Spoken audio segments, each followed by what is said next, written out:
Hi friends, the All India mock test that we conducted for GATE CSE on the 24th of October, there was a very good participation from students. Both are course enrolled, test series enrolled and outsiders. Very good participation for the first mock test itself. And you can find all the results on the same web link. This is gate.appliedroots.com/GATE-CS test series 2022. This is the same URL on which you have taken the examination itself. On the same page, please scroll down. If you scroll down, you'll see the list of tests. The very first one, it would say All India Mock Test 1 2022, and this was the time at which the examination was conducted. And if you click on the summary, it will show you your rank, your marks, and all the answers to your questions, right? So you can find your results by clicking on this link. Again, of course, you have to log in. After you reach this page, please make sure that you log in so that you can see your results. Now, let me share some interesting statistics. We had 2080 participants who participated in the test at the exact time duration of 3 p.m. to 6 p.m. when the examination was conducted. The highest marks, the top ranker got 82.34 marks out of 100 marks. Very good score. And if you look at the top 100 students, the top 100 students got marks which are greater than equal to 55 marks. And we are very happy to also share that 58 of the top 100 students are course enrolled students at Applied GATE course. This is very satisfying for us that some of our course enrolled students are also doing very well. Again, the same 50 to 60% proportion we also observe in the top 200, top 300 and also top 500 ranks, which is always encouraging for us. Having said that, there is also a very important thing to note, which is silly mistakes. We have seen a lot of students commit very silly mistakes. For example, take this simple question. It's a simple C program. And what is the time complexity of this program, right? A vast majority of students have actually chosen order of n square.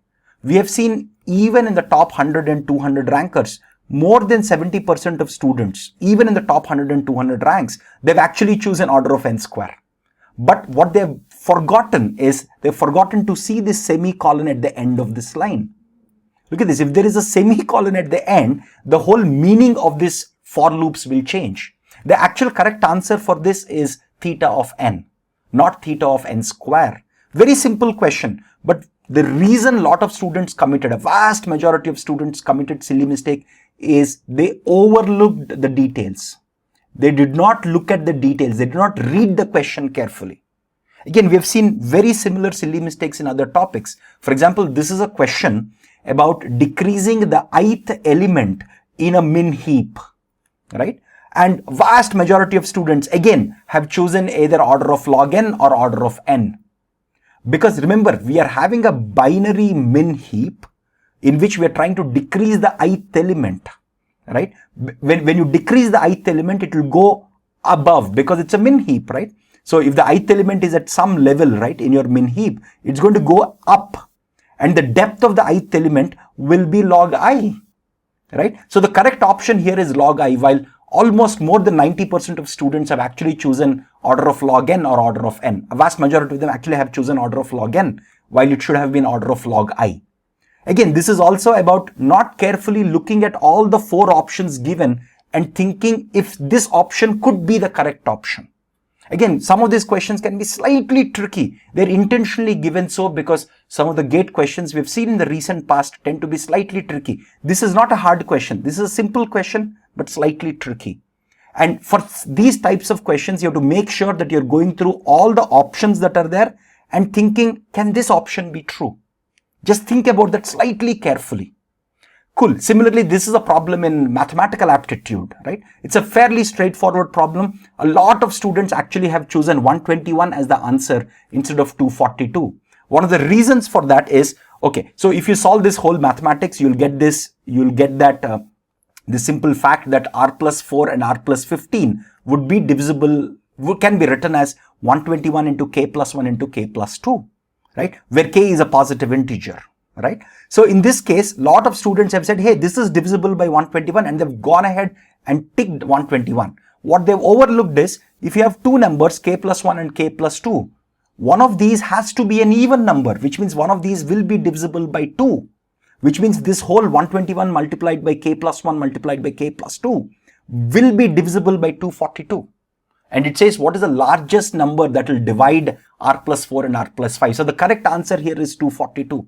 It's a very simple property of numbers that is missed out. Even here, if the students were careful to look at the options, they could have gotten this correctly. It's a slightly tricky question. It's a simple question, basic high school algebra, slightly tricky to make you fall into the trap, right? So you have to be careful for these things.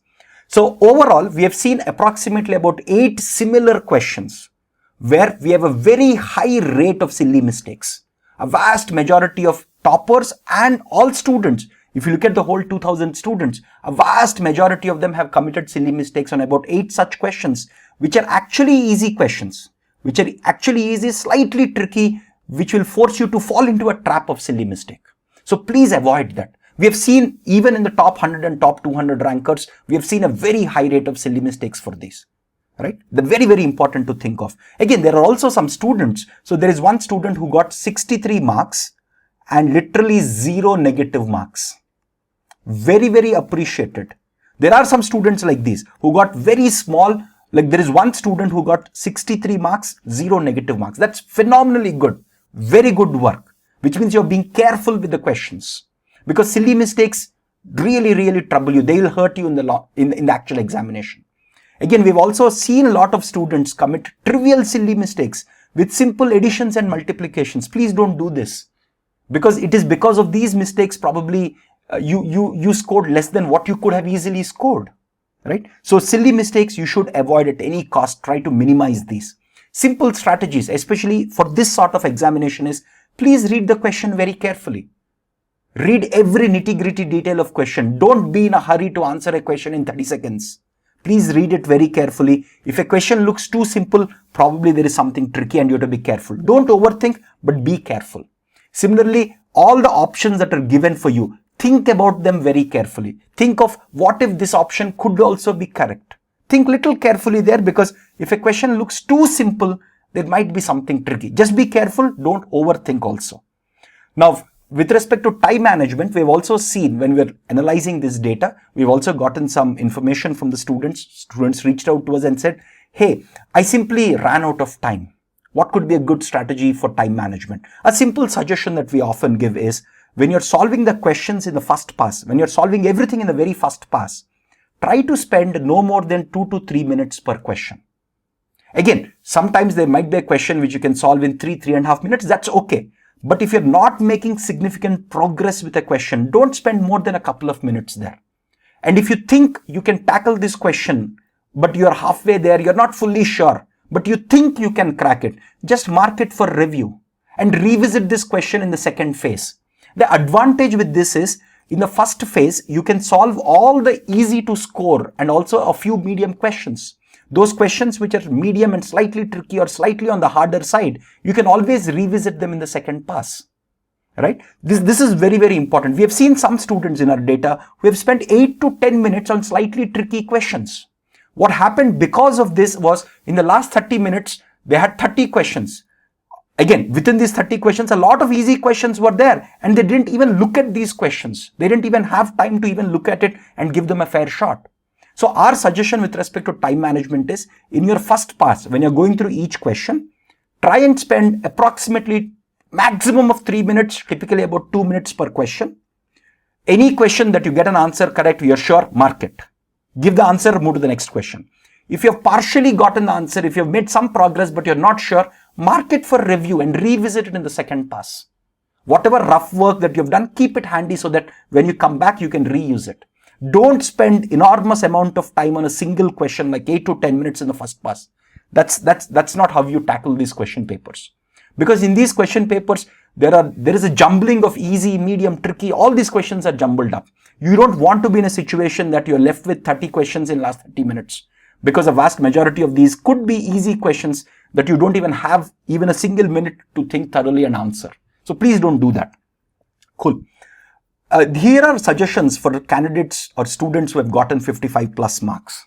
Please avoid silly mistakes. A lot of students who got 55 plus marks, we believe if they simply avoid silly mistakes, they can go to 65 plus, in some cases even 70 plus marks. Keep revising all your subjects. Any subject that you've not yet covered, double down, finish it, revise and practice. Please be make a special note of it. Please avoid overconfidence. Just because you did well in the first mock test doesn't mean that you will do well in the final test also. Remember, the competition will increase from now. Lot of students will buckle up and get serious about it. So by the time you come into January or so, right, or closer to the examination, you want to be in the 70 plus mark range if you're serious about getting in the top 100. Right? So those who are already getting 55 plus marks, please double down. Don't get overconfident. Again, please revise, practice as much as possible. The competition will only increase from now. Try and reach to the 70 plus marks. Students who have gotten less than 55 marks, that's okay. There could be multiple reasons. A very common reason is you have not completed the whole of the syllabus. That's okay. Don't compare yourself with somebody who has completed all the syllabus. Again, we roughly have about another 3.5 months to go. Make sure you plan to complete all the subjects that you have not yet completed. Double down on these. Again, we have seen a lot of previous year toppers in the top 100 ranks, even in the top 20 ranks, people who have gotten just 35 marks in the first mock test, who then doubled down, worked very hard in the last 3-4 months and actually got into the top 100, sometimes even in the top 20 ranks. So this is very possible that even if you have gotten less marks now, it could be because of multiple reasons. If you have not completed syllabus, if you have not revised, if you have not practiced, this is completely understandable.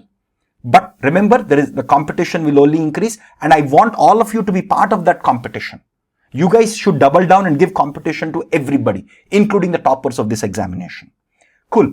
The next All India mock test that we will conduct, which will be open for everyone, just like the previous one, for our course enrolled student, test series enrolled students and others, will be on November 21st, right, at 3 p.m. So we roughly have another 3.5 weeks before this mock test. All the mistakes that you have done, all the subjects that you have not yet covered, let's double down. And I hope to see many more students performing better.